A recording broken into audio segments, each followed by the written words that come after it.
state is madness created by women hating men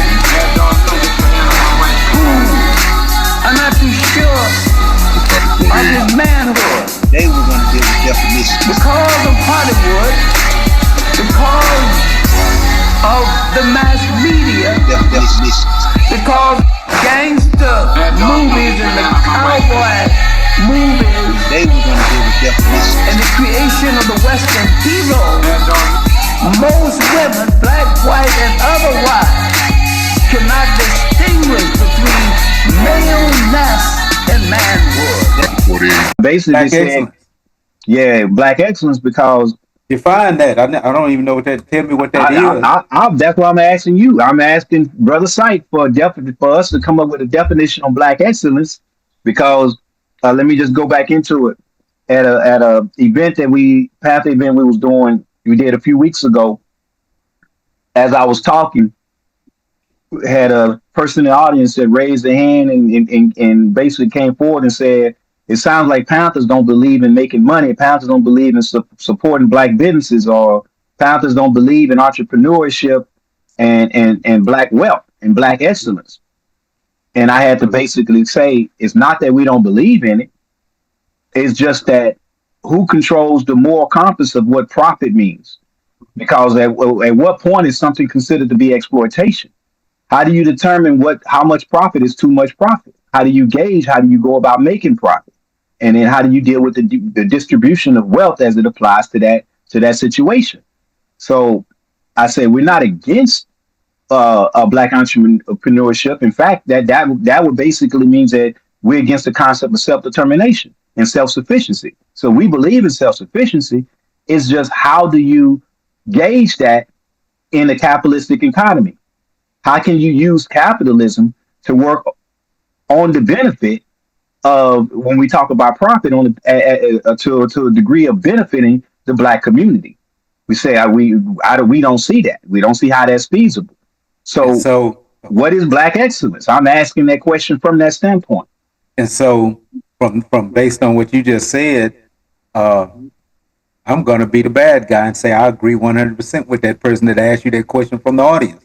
Because, and I'm going to tell you why. This is something I've gave a lot of thought to. When I was on hiatus, one of our failures that I believe that we have to own is the fact that we was not involved in economic development in no way, form, or fashion. And then when asked that question, you just gave the answer that, how can we make sure it's moral? How can we do this? And see, that's what I'm glad you said it, because that's where I think we get stuck at. We're so, black people, the spiritual people that we are, we're so concerned and worried about the morality of an undertaking that sometimes sitting back studying, trying to figure out if this is moral or not, puts us in a position of inaction. There is no movement. Also, I ain't gonna share the screen, I ain't gonna bore y'all with that, but I am gonna read something that that I prepared that I believe kind of talks about where we're at and what that is. And it's a question that you asked, Walt, in the notes that you sent us. Why is this subject so much of a challenge in the black community? Why is this subject, the subject of money, the subject of economics, the subject of resources, the subject of wealth? Why is this such a challenge, especially to the revolutionaries, those who should be leading the people toward freedom? I mean, Huey said back in the day that the Panther is an oxen to be ridden by the people to freedom. That the people's vanguard is not, it's not our responsibility to give the people freedom. Our responsibility is to guide the people down the correct path of freedom. The path is revolution, but the journey or the destination is freedom. But we stay stagnated with this question. We're afraid of this question for some reason. And you just said morality. I'm sure E is going to come up with a few other things of what stagnates us. My answers to your question, why this subject is so much of a challenge in the black community, my answer to that is this. Because of historical trauma and systemic obstruction. I believe that is the answer. Historical trauma and systemic obstruction. Historically, y'all know what has happened. Slavery completely destroyed any traditional models of wealth building for the black community. Jim Crow and redlining blocked property ownership. Mass incarceration disrupted families and economic advancement. Education and employment systems often track black youth away from high paying opportunities. And internalized oppression sometimes created division, mistrust, or that crabs in a barrel mentality. All of these elements created a fear and a superstition and a mistrust of wealth. It's basically a conditioning that we have.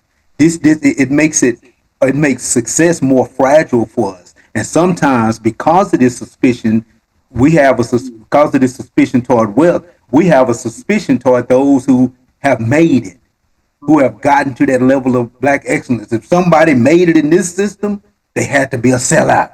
They must be an exploited. They must be an exploiter. They're black capitalists. Whatever the hell that means. Whatever that means, it got to be bad. They're black capitalists. We have this great fear and mistrust that if we was to make it, this mysterious they are gonna take it from us. And look at our history. Look at Black Wall Street. Look at Rosewood. They was given notice out on the street, leave town, leave town. They're killing all of the black people. An entire community was destroyed. Their wealth was taken from them. It looked as if it was Hiroshima. Atomic bomb had gone off. What few trees were left had no leaves. They were just charred. And then the story was suppressed until almost now. Look at the multiple examples that we have of them taking it from us to the point that we live in fear. We actually live in a fear. Do you remember when you was a kid, when you was a child, you would walk down the street and you would intentionally try not to step on cracks because you had been conditioned to believe that if you step on a crack, you'll break your mother's back. You made sure you didn't walk under a ladder because you believed that bad luck was coming. This is what has happened to us as a people, and we don't even see it. Even our revolutionaries believe this, excuse my language, bullshit. We believe it. We're so afraid of building anything that we build absolutely nothing. And guess what? Our people can see it. Our people are standing on the sideline watching us marching with these guns, talking this freedom talk, but we can't even goddamn pay for it headquarters. You niggas can't be serious. And this is what I think is the answer. This just my personal answer to that. And again, I had time to think about it while I was sitting in that hiatus because I'm reading Marcus Garvey's Message to the People. I got it over here somewhere. I ain't gonna get up and go get it. But I'm reading that book.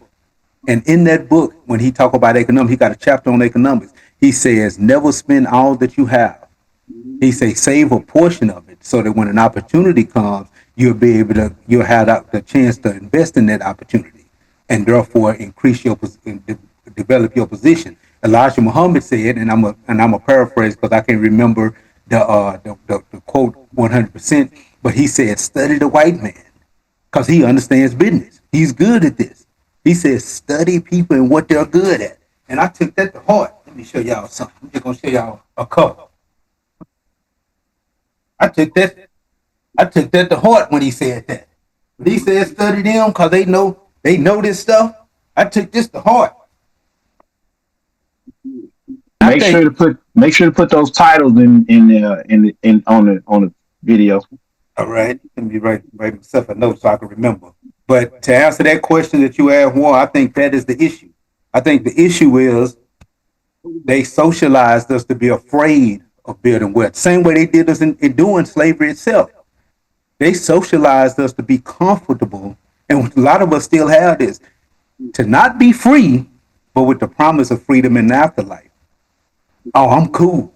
And matter of fact, if I have anything right now, because they taught me that it's easier for a camel to go through the eye of a needle than a rich man to go to heaven. That's what they told me. They gave me all kind of stories and parables like this. So I was all right with my destitute condition because I believed that in the afterlife I would get my pie in the sky. And that's my humble opinion on why I think that we are the way that we are. That's why I'm so against us being like that, because I think that's one of the major things that's keeping us from developing true black power. There is no black power without economic development. It don't exist. And I would agree with you on that. And I would even go as far as to say we got to keep in mind all of the things that you mentioned are still happening today. They maintain that type of grip on the black community, on the way we think, and on our ability to try to develop empowerment to keep us down. So everything you talked about is still happening. So it's not like they did it and pulled back. It is we are under constant attack. But I still need a clear definition of what black excellence is, because what you're telling me is that we have a failure to study economics in general. We have a failure to study wealth building in general. Yeah. But when we talk about, if we're going to talk about it from the standpoint of something that would actually empower the black community, as opposed to just simply being able to use the current model of capitalism and use that to, in other words, to entrench ourselves in the current system and be able to develop wealth. If we wanted to try to make this about black liberation, and that's kind of what I'm trying to draw the distinction. What is black excellence to somebody that's into black liberation? I really don't have a good answer on that. So I can talk about, when we say black excellence, if we talk about basically being able to participate in wealth building as it is issued and disseminated out in the American genre, then we're talking about capitalism. No matter what, whether black, white, you don't have to put a name on the type on capitalism. We're just simply talking about being able to generate capital in this economy. And yes, as black people, they do their damnness to prevent us from even doing that. And to me, that's what you're talking about. But when we go into saying, and this is that kind of where I feel like we have dropped the ball, Psych, I agree with you on that. When we talk about being the vanguard of the community, being the ones that can help show the people how it's done, each one teach one, show through observation participation, Black Panthers have failed to be able to define what black excellence and being in economic power as a black community means. So I don't have a good definition of what black excellence means to a liberator. I think if you're talking about black excellence to a liberal, because black excellence itself is subjective. You know, that is a term that's subjective. I mean, there's no hard definition for that. But if you're talking about for a liberator, then black excellence would have to look like black power, and not the way we traditionally looked at black power as just some statement that somebody made and a bunch of people walking down the street throwing their fist up and talking that talk. Them just a bunch of them just they bumping. In the community we call that bumping. We call that squabbling. You know, when people hear squabble, they think it means fight. The true definition of squabble is to talk a lot of noise. That's what the word literally means. Those people that saying black power but have no real power are not really about black power. They're about exhibitionism. If we're talking about real black excellence and for a liberator, then that would have to look like black power. And what does black power look like? Black power means that you have control of your political institutions, your educational institutions, your economic institutions. That's what it means. There has to be an institution there. And I agree 100%. Black Panther Party has always failed when it comes to this. Always. Historically, now, always, until we make a change on how we look at wealth. Because even back in the day, the Black Panther Party depended a lot on what's the word I'm looking for? Nonprofits. Nonprofits. On donations and stuff. Yeah, Giving you stuff. Yeah. And I don't like that. Again, I talked about it last week. I'm personally at a point where I feel like we should be building and creating it ourselves. The Nation of Islam, they depend on some donations, but the Nation of Islam was building its own. It had its own bakeries, it had its own forums, it had its own thing. It was talking that do for self talk, and the Nation of Islam was doing that do for self talk.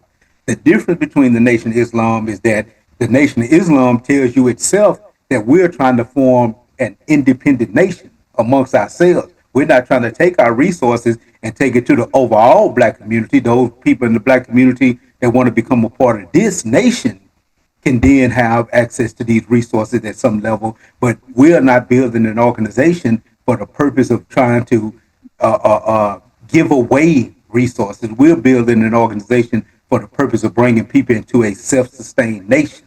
That was the difference between the nation and the Panther Party. And the Black Panther Party made that error. And Stokely Carmichael, he debated Huey about this, about allowing Europeans to come into the organization, to donate in the organization, to actually help fund the organization. Huey went along with that anyway because he arrogantly believed that the Black Panther Party was separate and didn't have the same weaknesses that all other black organizations would have if they were being funded by outside capital. He truly believed it. And in the book, the Black Panther Speaks, at the end he talks about it. He says that in the end conclusion, he admitted this. He says Stokely was right. He said because those things are what helped basically kind of distraction and tear the party apart by him allowing that free thought and that free love mind state to come into the party through the white hippies that they was doing the work with and those people that was actually donating money. But what if we was able to build and create our own money? We talk that talk, but we not doing it. We talk that talk, and anytime we go to talking that talk, we demonize it and crucify it with black capitalism. This propaganda statement that we use, and I don't think even none of us even know what the hell that means. Because I remember one time he told me that we created capitalism. We just didn't call it that. He told me we created communism and socialism. We just didn't call it that. We had natural systems that we operated on. Europeans saw those systems, took those systems. You smoked a lot of weed, so I could tell you don't remember a lot of the stuff you said back in the day. And they took those systems, and this is what happens to any group of people. See, we have this idea that capitalism is so horrible. Oh, there's no way we could ever get free, even if we touch it a little bit. It's like swine on a Muslim's plate. The whole plate has been tainted. That's the way we look at capitalism. But those principles and systems was taken out of practices that we had already naturally practiced, and then Europeans put their spin on it based on their own personality, based on the conditions that they came from.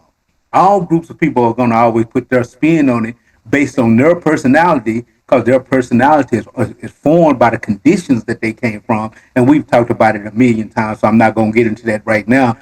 Somebody can look at an older video of ours where we discuss it, or they can just read something like The Iceman Inheritance, or a book like Supreme Understandings, When the World Was Black, or Science of Self, or any of those books like that, and that'll give you a deeper understanding of the conditions that Europeans came out of. But if we're in this system, the truth is you're participating in capitalism now, whether you don't, even if you don't want to admit it. If you're paying for a Zoom subscription, you're participating in capitalism. If you have a job to go to every single day, you are participating in capitalism. If you have mortgages to pay, rent to pay, phone bills to pay, if taxes are being pulled out of your check, if you are doing any of these things, you are participating in capitalism. That's just a fact. Now you have to make a decision on what level you want to participate in capitalism, and where can you take it? What can you do with it? Where can you grow from it? That's what I think that we have to look at. At a point where I was trying to get you to answer to me, What black excellence yeah, was? yeah, what black excellence looks like to somebody that's supposed to be a liberator. Somebody supposed to be basically trying to lead our people um, toward black empowerment.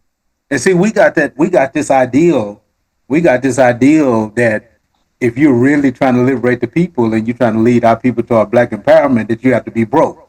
We really have that. We really done bought into that concept. You know, maybe it's again. I think that because of our history, they've trained us and conditioned us to be suspicious of any kind of wealth, because we truly believe that we can't make it unless they give us a thumbs up and approval. And so anybody that's making it had to have the support of them, of that mysterious day. I think that that's part of our problem we're trying to build with any kind of wealth building. And we have historically seen those in our community that have learned the game, so to speak, Let's use the Christian preachers, and let's use some of those snake oil salesmen in the 50s and 60s that was playing on our people, that was getting people to donate money, and then these people simply just was able to ride around in big Lincoln Town cars and big fancy Cadillacs off the people's sweat. Again, that's one of the reasons why I believe that we have to start as true revolutionaries. If you're serious about building anything serious for the community, we have to be serious about building some type of wealth. We have to build economic power. Without economic power, all the rest of you talk about power means absolutely nothing. Huey said that he said that it's three types of power. He said you either have land power, you have economic power, or you have people power. And he was saying that with people power, it produces political power. And he basically what he was saying is that at the time we had no land and we had no true economic power, so that we had to operate off people power, because people power was the consensus of the people themselves. And we all know that with that, whatever the people believe in becomes the reality in any society. But now we have to start developing the other two types of power. That's what he said. The actual quote was, in order to have true political power, you have to have one of three powers. You cannot consider yourself politically powerful if you do not have economic power, land power, or people power. If you have none of the three and you're running around talking about you have political power, you're politically immature. So these are the three faucets or facets that you have to operate from in order to consider yourself to be politically powerful. Now we talked about black capitalism. We talked about black excellence. We're in a capitalist society, and again, and this is the boring part of things, but I think it's important to define these things to actually know what this stuff it actually means, because most people don't even know what this stuff means. We hear capitalism and we hate it. Just like some people hear communism or socialism and they can't stand it. They hate it. It's many times that I've been talking with people and they have said, I remember when Barack Obama first got elected, and people was where I was at when I was on hiatus, people was constantly saying that Barack Obama is going to usher in a socialist society. So I asked him, what is a socialist society? And tell me what about it would make it so bad. And nobody could tell me. Nobody had any clue. They didn't have a clue. They didn't know what socialism was. And I think it's the same when it comes to capitalism. We don't really have an idea of what it is. It's just that because in the 60s, our people decided to move forward with a revolutionary movement, and we saw what was not working for us, then we automatically think, well, I either got to be either or. And you say free. No, you ain't free. Every time you get free, all you doing is just peeling back another layer to understand how deep this thing goes. And I see this a lot in revolutionaries. We so afraid they've trained us to be afraid of economic success because of everything they've done to us in the past, whenever it even looked like we was moving toward some kind of economic success, some kind of ownership. Every time somebody had a farm or owned their land or almost bought their house or started purchasing things, building grocery stores or banks or anything like that, you see the way that we had to deal with the full force of hatred and fear from our captors. And I think that has ingrained a deep fear of success in us and a suspicion of those who reach certain levels of economic success. We can't believe that they could have done it by learning the process and putting in the work. We can't believe it. They had to give it to them. The mysterious they and all these secret societies that they've created. Like even we talked about it last week when y'all talked about Jay being a part of the Illuminati. And see this thing here, and the fact that y'all let me say war, not y'all, only war. Yeah, I was going to say you need to say War sent me all these Jay-Z videos, and it let me know that y'all think that this is about defending Jay-Z. This ain't even about Jay-Z. This is about, I don't like it when I see us attacking us for any kind of personal progress we may make. I don't like when I see that. And then we love to say the Illuminati. We love to say the Illuminati did it. The Illuminati did it for him. That's the only way Kanye could have did it and made those deals. The Illuminati. He had to sacrifice his mother to join the Illuminati. This is see. I don't deal with spookism. I don't deal with that. And see when how's that spookism? It's spookism. How is that spookism? How is it not? Give me the No, actual you made facts. a statement. You got to Are we define gonna have how the is show it now? Are spookism. we gonna have the show now? Look at you, man. Give me the actual facts to prove that that's spookism, that there's not spookism. You know, psych is. Define I'm what sitting. spookism. What? How are you making it spookism? How is that Spookism. spookism? Spookism is a term that I use for things that you cannot prove, that people are going off based on their feelings. I can prove, I have more facts that it's not Illuminati than someone have facts that it is Illuminati. What is what is proof that it is to you?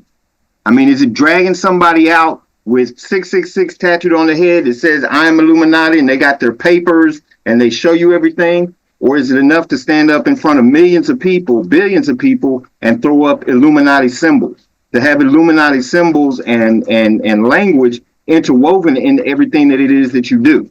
What is an Illuminati symbol and Illuminati language? What is that? That's a symbol of a pyramid. So you telling me that when we made the pyramids in the Giza Plateau, that we was claiming Illuminati, we were throwing up Illuminati. That's what you telling The me. secret societies that the Illuminati built on and grows from, yes, is very much tied to the mystery systems of Kemet. That's not what I asked. Let me reword that because I don't think you understood what I asked. Because that was clever. I like that. But that wasn't what I asked. That was very clever. That was very clever of you. But you're talking to a listener right now, and that's definitely not what I said. That's not it. So let me reword that so that you won't pass that over to the audience and have them thinking that that's what I asked and you gave me an answer, because that wasn't it. What I asked was, so what you're trying to tell me, if this is an Illuminati symbol, then what you're telling me is that when we created the pyramids on the Giza Plateau, that we was throwing Illuminati symbols. That's the question I asked. And what I'm saying is that what they call Illuminati now is a part of a secret society, a network that has extended throughout the ages that was given birth way back then. So did we stand around doing that? I don't know.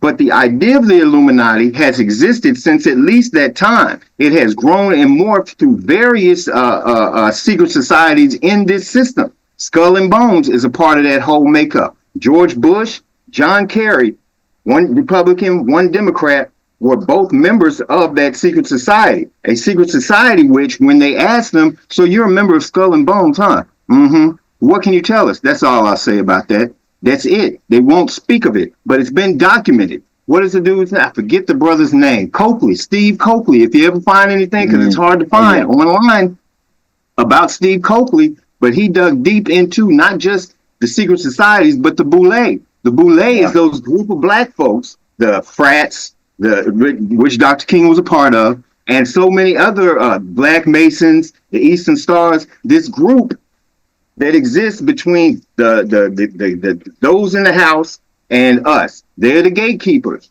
They allow certain ones to get through the field. All of this has been documented. All of this is books and volumes written about. So do they exist? Absolutely. CFR, the Council on Foreign Relations, the Trilateral Commissions. These are organizations that factually exist and deal with the inner workings and the ins and outs of this entire system. Okay, I think you're going too far too fast, because what I asked was when we created the pyramid, us throwing Illuminati symbols. Now, what I'm gonna answer for you, no, it wasn't, because we are the origin, we're the original, we're the origin of all. Anything that looks almost like our stuff is nothing more than some latecomer coming along and copying our stuff. We wasn't throwing Illuminati symbols, we were throwing our own symbols. Those symbols had their own meaning at that time. Now, let's get into the Illuminati a little bit. Let's get into a little history. I want to do a little timeline history. I first learned this from Malcolm X let me say Afro-American history. This ain't your show for next week, right? We on something else, right? I just want to make sure of that. Yeah, we building, but this goes into it. This will go into it, but we'll get a little bit. Since Brother E talked about the Illuminati. In the 700s, not 1700, 711 CE, black people left North Africa and conquered southern parts of Europe. I think we all know that. If you read the small, easy book to read is the autobiography. I mean, not the, I mean, it's in the autobiography of Malcolm X, but it's also in a little small book called Malcolm X on Afro American History. And black people went. And matter of fact, let me go back a little bit further because I think we all remember this a little bit. There was a time when Europe went into what they called the Dark Ages, where the average citizen couldn't read, where the people was dirty and filthy. They were dying of plagues.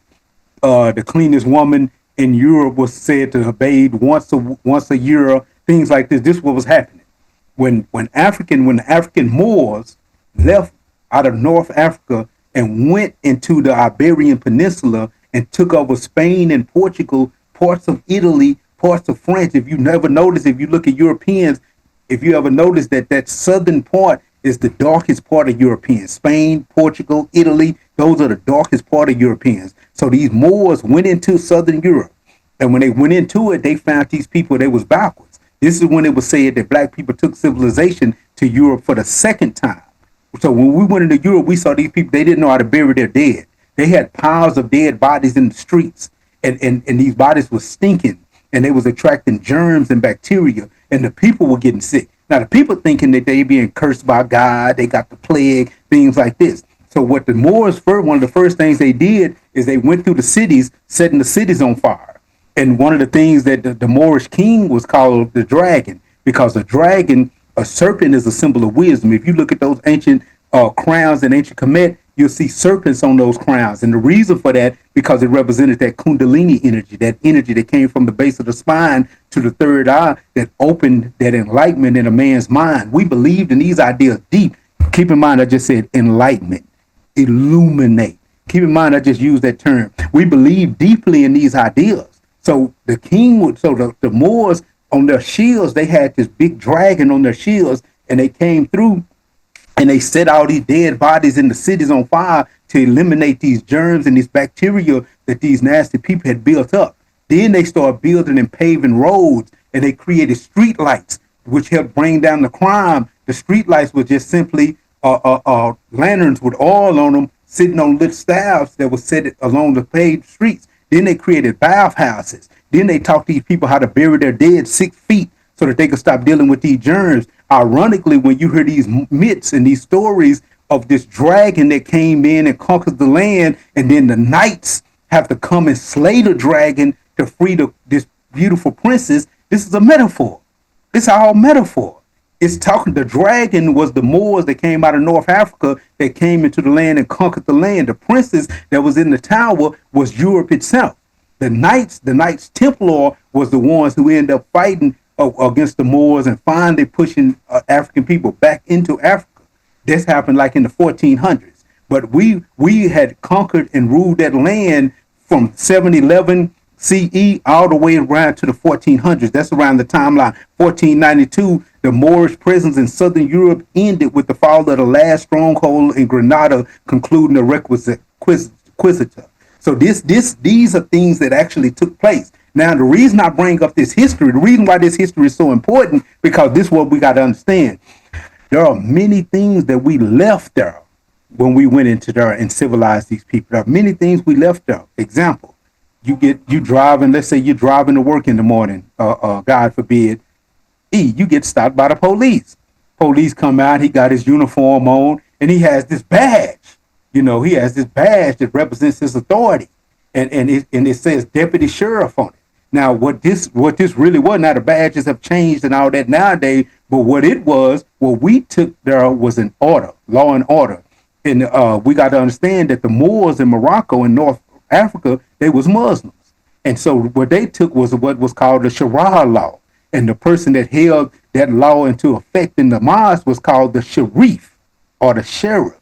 And his symbol was this 5-pointed star, because in the Quran it says that Allah brings justice by working on a man's senses, his 5 physical senses. So that's what that 5-pointed star represented. All of this was transferred into these people's culture, and they took what we gave them and turned it into a system. It was ours originally. It was ours first. I say all this because this is the only way you get to the Illuminati. Now, when they finally in 1492, when I just told y'all that they finally pushed us back into Africa, there was still some Europeans that liked, that held close to, and believed in the ideals that we gave them.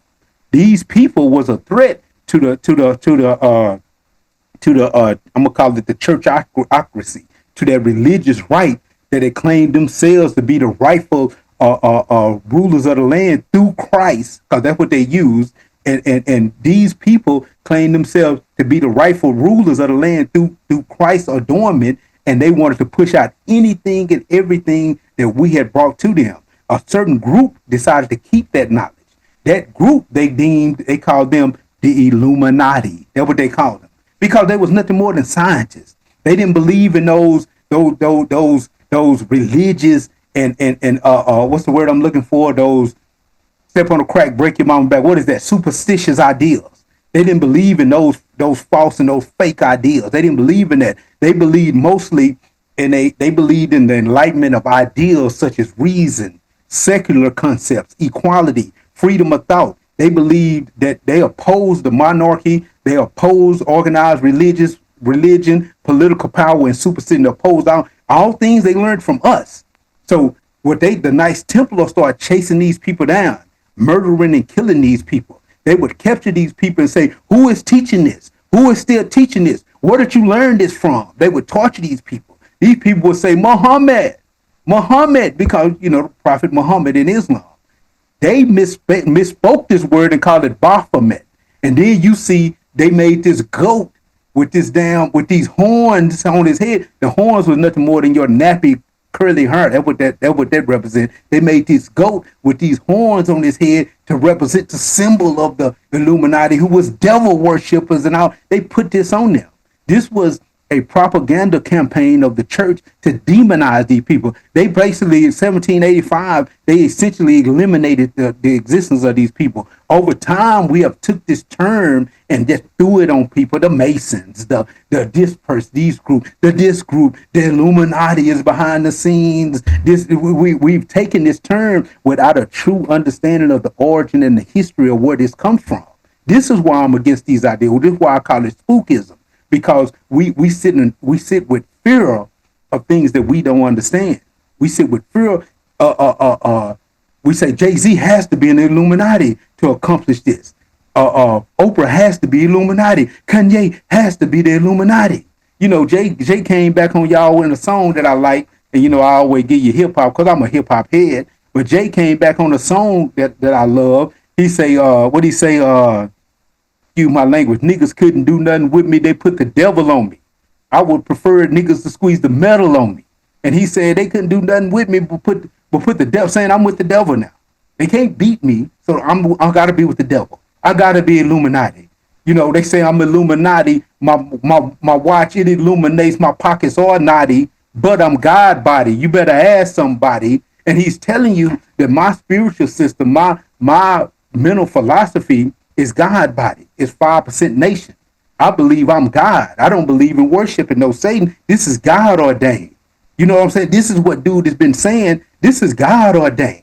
He got a song. He got a song where he said, I tell my wife the spiritual shit really works.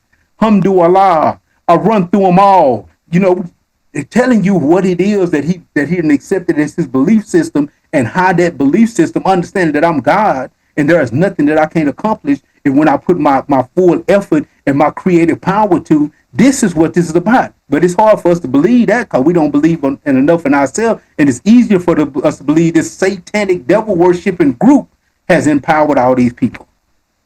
At one time, you were telling me, and this is why Pac named his album The Kill Illuminati, because he said to kill that Illuminati stuff, because we was told that this group was a racist group that was determined to keep blacks down. It didn't allow blacks to move to these higher levels.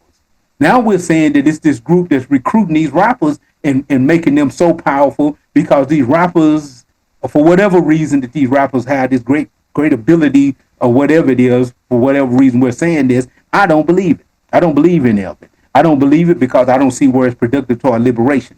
I don't believe it because I don't see how it's helping us get to the end of the goal. I don't believe it because no one is giving me any fact. I just gave you actual facts based on what the Illuminati was and where it came from. That's what I meant when I said I have more facts that these people are not Illuminati that someone has facts that they are. We have conjecture. We have our again our superstitions, but we have no actual facts. Like, let me jump in real quick. I you had me with the Moors, and I agree with you on all of the origins of that aspect. But I do want to tell you, bringing it back to now, and what the rappers are doing, it is devil worship, bro. I hate to just straight up put it to you.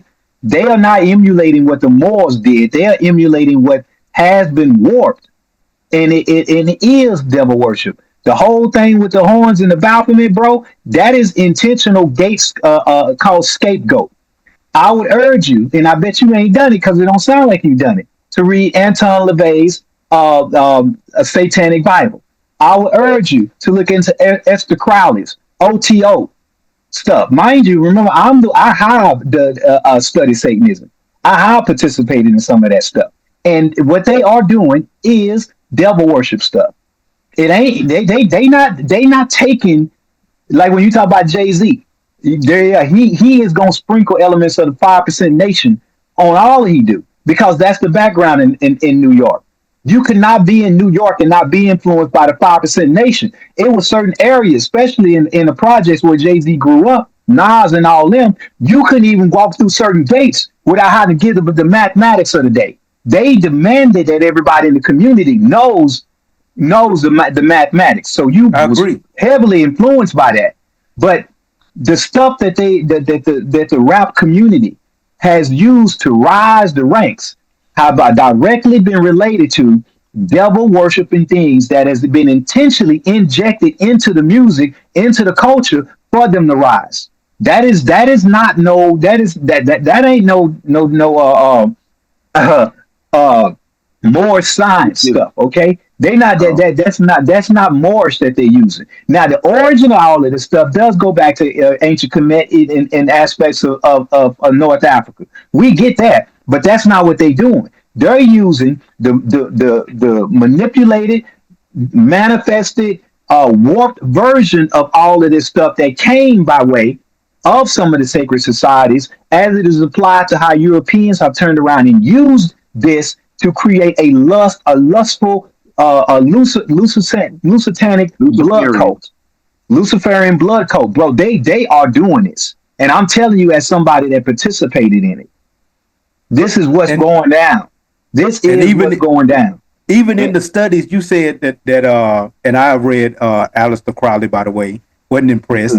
But even with that, cause I wasn't.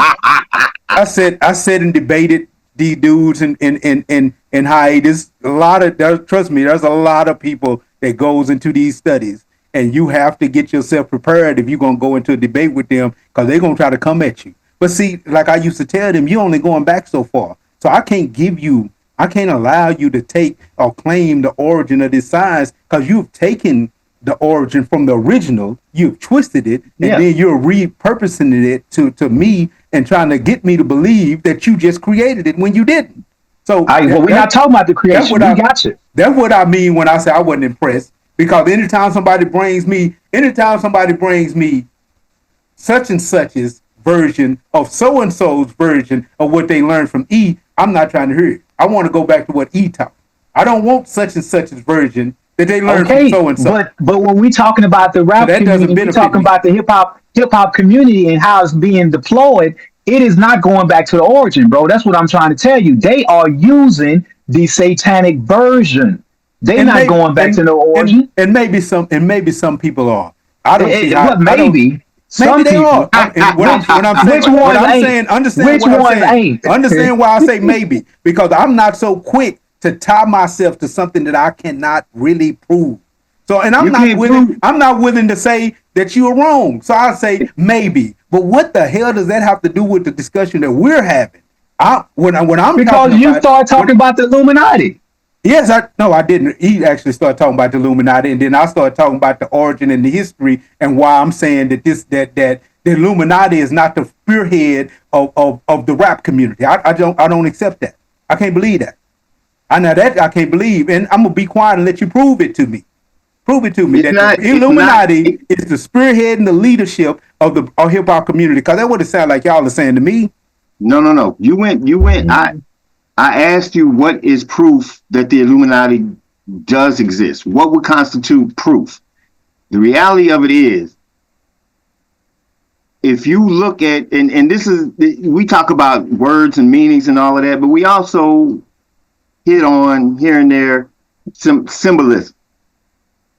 Nobody's saying that the Illuminati is the head of the rap gang. We're saying is that the secret idea, the societies, Illuminati, whatever you want to call it, uses rap and other forms of entertainment as a means of controlling humanity.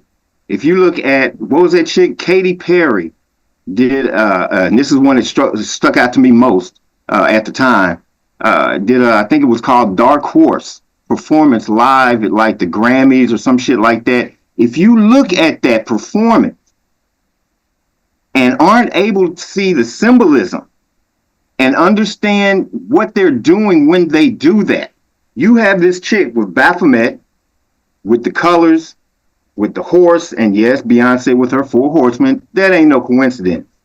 Having this performance where you have millions upon millions of people projecting their energy into what it is she's putting up. And see, they understand energy. We don't. And that's one of the reasons it works so well. When you've got all of these people on one accord projecting their energy into and being mesmerized, hypnotized by these symbols that they see going on, they're pouring themselves into it. I don't think that we can't say it. Yes, Europeans have taken everything they have from somebody, particularly us. And the way that it's currently being used is to those means, to those ends. When we used it in a particular way to project and to create certain realities. They're doing the same thing. They have a different direction, but the purpose is the same. If we're going to really be serious about symbolism, then we have to get away from, it's that whole idea of, well, they said they like us, da-da-da-da-da, but the matter of fact, what do you call that? The rebel flag, the Klan flag, the one everybody, Klan flag. Dixie. Right. Yeah, the Dixie. Yeah, the Dixie flag. People will say, I hear that all the time, oh, we're not racist, we just, like the culture and the da-da-da, but you're putting up this symbol that is a symbol of our oppression. When white folk, when folks get bent out of shape because you throw a Nazi symbol up, yes, it was somebody else a long time ago. Hell, the whole Sieg Heil throwing the hand up wasn't a Nazi thing. That was Roman. What's his name? El Duce. Mussolini actually is the one that started implementing that into the whole Nazi shit. That shit came from Rome. So it all has an origin. There's that, but there's also the application right now. And the application right now is the manipulation of a system. You know as well as I do, propaganda is everything. You're the one told me years ago, Sprite lied. Image is everything. So if the image needs to appeal to this particular group of people or that group of people or the masses, then that's what they're going to do. They're going to manipulate that image to create a particular reality. All of this talk of revolution and all of these things, my issue, biggest issue, overarching issue is we've lost the idea that revolution is not about money. It's not even about institutions. It's not about any of those things. It's not. That's why Gil Scott Heron said revolution will not be televised, because the revolution is in your mind. When you think it, the revolution has begun.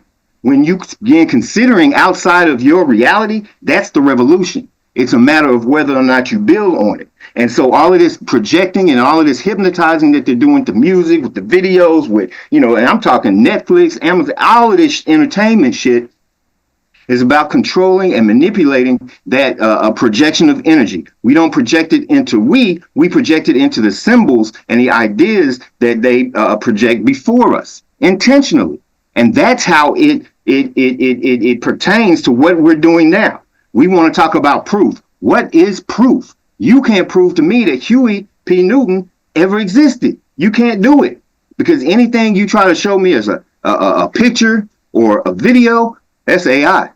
Prove he existed. All of that is a video of somebody dressed up to make it look like a character. That's not real. He never existed. We can't prove any of that. So it still comes down to the revolution of the mind. What narrative do you choose to believe in? One that awards, and yes, black excellence actually has a definition. Sorry, I'm going to say it. I know y'all was trying to deviate that to the next weekend, but it's pertinent. Black excellence has a definition. Black excellence is about the promotion and the also glorification of the individual achievements of black folk within the community. It's a sister getting celebrating getting her third PhD from Harvard. Whoop-de-doo, yeah, you did it. So what? From a collective standpoint. The problem to me with capitalism, we keep boiling it down to finance. It's not finance, it's economics. We keep defaulting to the money and leaving out all of the other parts of economics. Economics for somebody's black excellence is one thing. The economics of the community is diametrically opposed. The black excellence is, whether you're on the street or whether you're in Harvard, it's I got to get mine. You know, I'm going to go back to school, even though I have 2 young children, I got to go back to school and work this job because I got to get mine. So the family suffers, the community suffers. That's diametrically opposed to, you know what, I can learn some things that matter of fact, black women going into the workforce, pursuing all of these degrees at the expense of black boys in particular, but black girls also, our black families and those relationships. So they're in pursuit of black excellence because that means getting a degree, making big money, and moving up in a system that is not corrupt, but is in fact corruption, moving up within that system and developing a financial base that rewards or empowers, quote unquote, her particular circumstance. Every time we move forward within that system, there is a deal that is made between us and that system. Because as you're experiencing, they're going to demand more and more of your time, more and more of your mind, more and more of whatever you have to give in exchange for the rewards of that system. And that's what they are. We're not talking about survival. You know, LeBron, and I want to take it off of Jay-Z. I'm tired of talking about that dude. LeBron or Oprah or anybody else, they're far beyond living. They are far beyond it. But black excellence, because it's rooted in capitalism, says that you got to get more. So the more they get of the comforts, and I've said this before, you don't need money to live. You need money for the comforts of this life, but you don't need money to live. You don't need money for a revolution, again, because it's your mind. OBU, again, because it was their mind. Mama Linda, Baba David, the mother and father of Yakini and Oba, were living okay. I went to their house. They have an all right, nice little house. They're surviving. Ain't nothing, lights ain't turned off. They're not crippled, none of that shit. But they took their time. They maintained a job to maintain their house, took that energy that they had outside of that and poured it into something. The resources, not finances, the resources, their human capital. They invested in it. Didn't have to become billionaires to do shit and have accomplished more for the community. Not for their bank account, but for the community. Never being millionaires because they invested those resources, not the money, the resources, economics, into developing something for our community. Capitalism, remember, is based on 3 things: private property, private ownership, exploitation, and I forgot the other one all of a sudden. Exploitation, private ownership, and competition. All 3 of those things are counter to our situation. We don't need to be competing with one another, but that's what you do when you try to come up. That's what you do. If Psych offered me a job, he started a business. Business is going well for 6 months. It's doing great. It's expanding. All of a sudden, he needs to hire help. Call Brother E. Cool. Brother E comes in, Brother Ward comes in and works like we've seen everybody else work. Work. No matter how much he works, as Psych sits in his office and primarily sends emails because now he's a CEO and Ward's doing the footwork, Ward will never get the same competition as Psych. Because that's just capitalism 101. You don't pay your employees what you pay yourself. That is exploitation. Private ownership, counter to who we are. We never believed in owning the land. We understood that the land owns us. So to pursue a relationship, the rewards of a system more and more, means that you are getting more and more cut off from what actually needs to be done. Helping a particular family because they're down and out, that's great for that family, but it didn't do dick for the millions of others of us who suffer and who have nothing to reflect on. So I think our slip up was not the N.B.P.P back in the day was not so much that we didn't like finance, is that we have been miseducated and don't understand and all of those things about economics, in particular finance, but economics as a whole. And again, and I can tell because we keep defaulting to the money. I want to understand the economics. Go to work. How do we mute Wall? Cause he done went and start talking in the background and he messing up our whole little chat. Now, Yeah. something I think happened just now, E, because not once have we actually said the finances.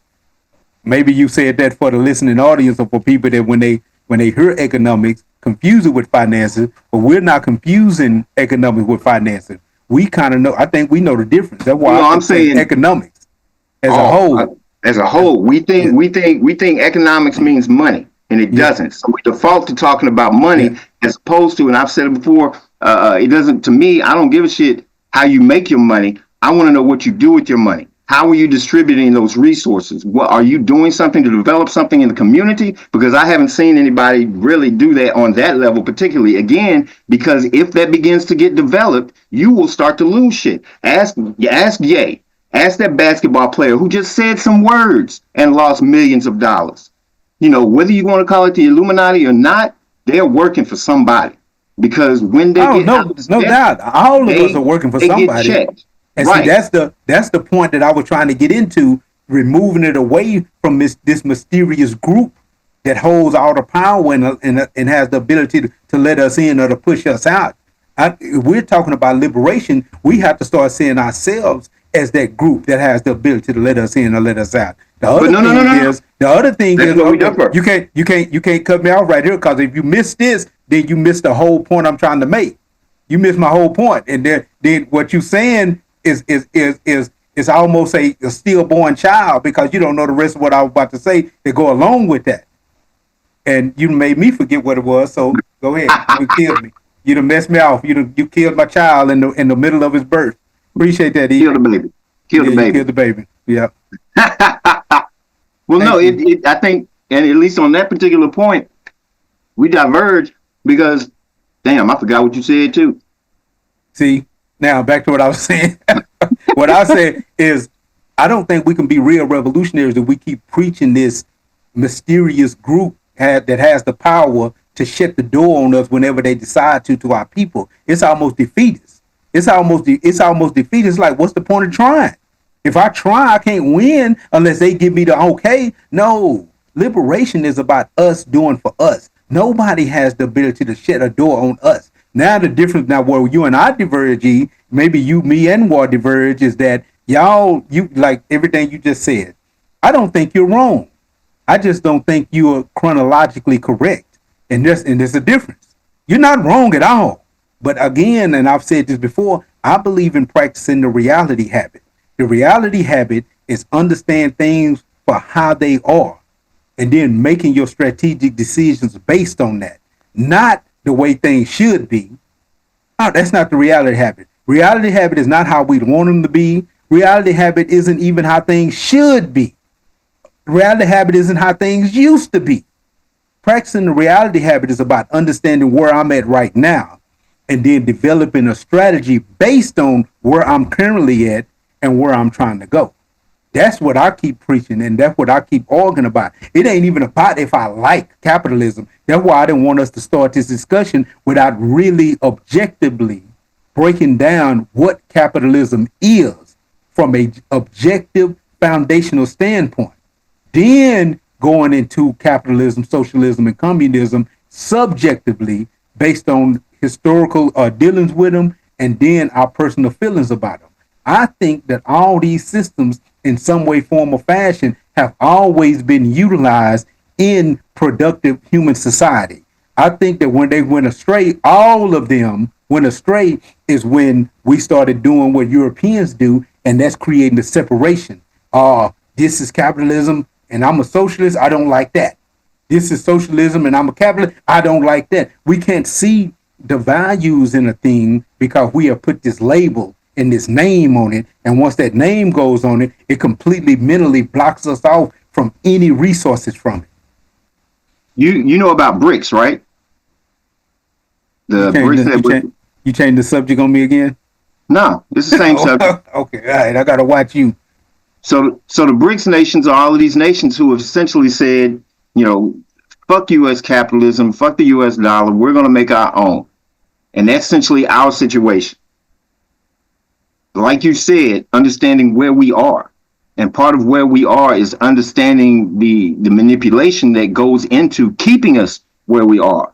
The masses of the people are completely at the beck and call, no matter if they're LeBron money or Pookie money. It don't matter. We're all at the beck and call, if for no other reason, because the money that's in your pocket is only a value that they decide. They can decide whether you're more valuable because of the money in your pocket or less valuable. They're about to cut the rate, the Fed rate in September, which is going to have an effect on what's going on our value in terms of money in a society. BRICS has said, to hell with it, we're going to create our own. That's the idea.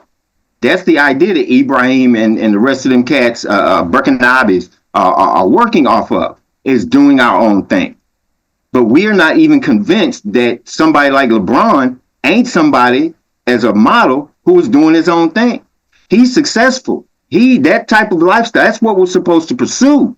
And that keeps us, as Brother David said, we value money more than we value each other. And so it keeps us chasing after what we find value in. We don't find value in one another, in part, in large part, in mass part, because remember, this shit didn't really start like this. I'm talking the current state of investment of black folks into the system started with or was amplified during the assimilation period, which I'll call integration, the 60s and all of that. Prior to that, we had our own value system. Good or bad or other that it was, segregation kept us separated from mixing in with them and thereby taking on to a much greater degree their value system. And it's the same. So, and that's why Malcolm used to talk about separation and segregation are different, but it still provides us that incubation, that cutoff from those value systems when you're going to church with these people, when you're intermarrying with these people, when you're having, cultural, inviting them to the barbecue with these people and all of those things. It turned their value system into ours, part of which was the pursuit of the American dream, the pursuit of money as a means by which to be happy, to be productive, to be excellent, to be successful. That definition became our definition. And the more we pursue that and look up to folks like LeBron, the further away from what it is we need to be doing, we continue to move. So that's why I can't buy into, black capitalism or any of that nonsense. But black excellence, to your point earlier, somebody said something about having a definition of black excellence. It's actually a movement. Black excellence is a thing. It's a substitution for cooperative economics. It's a substitution for black power. It's a distraction from what it is we really need to be doing because we're celebrating an individual accomplishment. And I agree with that. But that's why I said it's an opinion. Because if you was to give me the exact same words, I would tell you something completely different. That's why I said black excellence, like many other things that we're going to discuss, is an opinion. Because what I think black excellence is probably something completely different than what JoJo think black excellence is. So it's a difference in opinion when it comes to something like black excellence. What makes black excellence? Just like some people think they know what black power is, and I have a defined definition for what I believe black power truly is. But this is a discussion we need to come back to next week. So, because I really believe it's very important for us to go into what these economic systems mean. And truly, in order for us to, if we were seriously thinking about trying to understand what economic principles and systems will work for us, I think we would have to remove these names and just go with ideas. And I do disagree with one thing, and I'm going to give you this to fight with me about next week, E, is that you said one of the key components of capitalism is exploitation. It's not. That isn't one of the key components of capitalism. It's one of the results of capitalism. It's one of the results of one of the key components of capitalism. And we'll get into that. We don't have the time to get into it right now, but let's get into that next week.